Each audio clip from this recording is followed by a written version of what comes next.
Providence Mayor Brett Smiley says nearly every city department plans to cut supplies or services as he unveiled a $624 million budget proposal that increased property taxes for residents. 12 News reporter Alexandra Leslie is at Providence City Hall with what else residents should know about the mayor's proposed budget. Alex? Under the mayor's proposal, single-family homes would see their property tax bills increase on average by 4%. But the mayor also proposed about $9 million in cuts, including eliminating almost 24 jobs.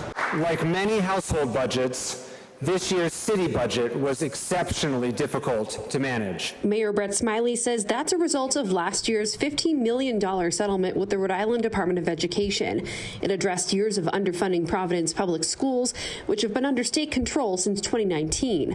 But he says he has a three-pronged solution. We developed a solution that is not solely reliant on raising taxes, but instead focuses on raising new revenues and responsible cuts to the city's budget. The mayor proposed more than $9 million in cuts. About a third of those cuts come from a decrease in firefighter overtime after the department brought in a new class of firefighters last year. The city also eliminated 23 jobs, most of which were vacant, but do include 2 layoffs. We cut as far as we felt like we could cut that wouldn't impact city services. The city also assessed fines and fees, something Mayor Smiley says was long overdue, especially when it comes to parking. We know.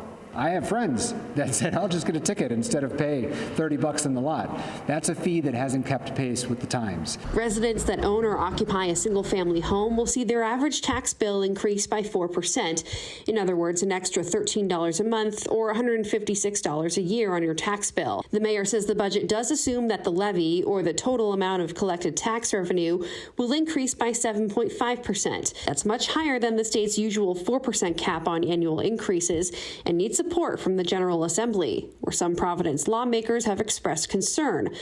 But the mayor says he's optimistic. Were that not to pass, we'd be back to the drawing board, and we're going to have to make very serious cuts. But I don't think anyone wants to do that. In the coming months, the City Council will hold several hearings to vet the budget and propose changes.